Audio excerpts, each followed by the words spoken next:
Assalamualaikum warahmatullahi wabarakatuh. Pada pembelajaran kali ini kita akan belajar tentang ketabahan Nabi Muhammad SAW dalam berdakwah. Tujuannya ialah agar kita dapat memahami ketabahan Nabi Muhammad SAW sehingga dapat kita jadikan contoh dalam kehidupan sehari-hari. Baik, sekarang yuk kita ikuti lagi kelanjutan cerita di awal video tadi. Tapi sebelum itu marilah kita berdoa terlebih dahulu.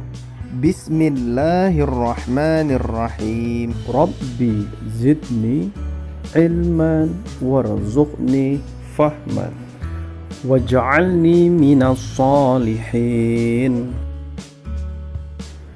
Abu Lahab adalah paman Nabi Muhammad SAW yang selalu merintangi, mengancam dan menentang dakwah Nabi Muhammad SAW. Pernah suatu hari ketika Nabi Muhammad SAW sedang sholat, datang Abu Lahab meletakkan kotoran di atas punggung beliau. Abu Lahab terkenal sebagai orang yang paling gigih menentang dakwah Nabi Muhammad SAW. Begitu juga dengan istrinya.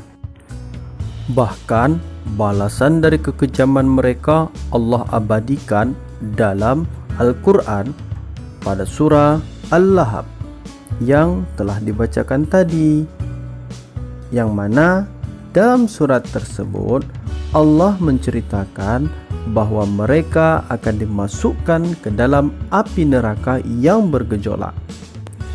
Tapi walaupun terus dijahati, Nabi Muhammad SAW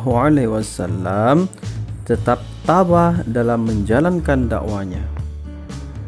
Bahkan bukan hanya tabah dari kekejaman Abu Lahab, tetapi juga tabah dari ancaman para penguasa Mekah lainnya dan kaum kafir yang juga tidak menyukai dakwah Nabi Muhammad SAW.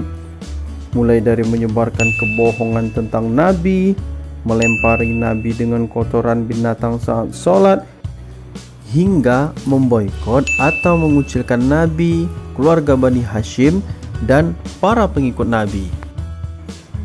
Akibatnya, Nabi dan umat Islam pada waktu itu menderita kelaparan, kemiskinan, dan tidak bisa berhubungan dengan dunia luar yang menyebabkan penderitaan yang luar biasa bagi umat Islam pada masa itu.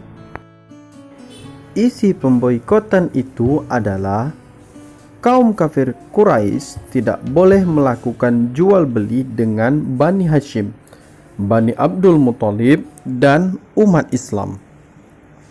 Dilarang mengadakan perdamaian dengan keluarga Bani Hashim, Bani Abdul Muthalib, dan umat Islam kecuali jika Nabi Muhammad SAW menyerahkan diri.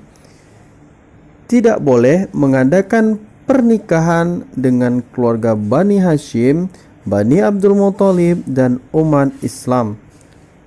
Dilarang berbicara dan menjenguk orang sakit dari keluarga Bani Hashim, Bani Abdul Muthalib, dan umat Islam. Dan yang terakhir, yang kelima, tempat tinggal umat Islam diasingkan di bagian utara kota Mekah dan dijaga ketat oleh kaum kafir Quraisy sehingga tidak dapat berhubungan dengan masyarakat Mekah. Papan pengumuman pemboikotan ditempelkan di dinding Ka'bah. Pengumuman pemboikotan akan dicabut apabila Nabi Muhammad SAW menyerah atau diserahkan untuk dibunuh. Umat Islam pada waktu itu bertahan dan tidak mau menyerahkan Rasulullah walaupun mereka menderita. Akhirnya tahun berganti tahun, papan pengumuman pemboikotan itu lenyap dimakan rayap. Bersama lenyapnya papan pemboikotan itu, berakhirlah pemboikotan terhadap Bani Hashim.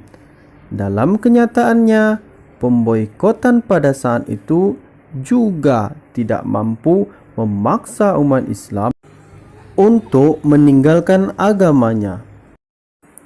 Nah, sejatinya kita dalam memeluk agama Islam ataupun berdakwah harus mampu mencontoh ketabahan Nabi Muhammad dan para sahabatnya, Bang.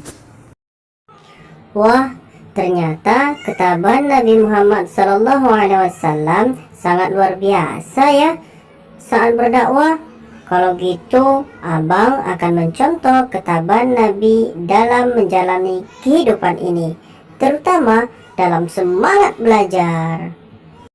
Jangan lupa like, comment, dan subscribe karena subscribe itu gratis.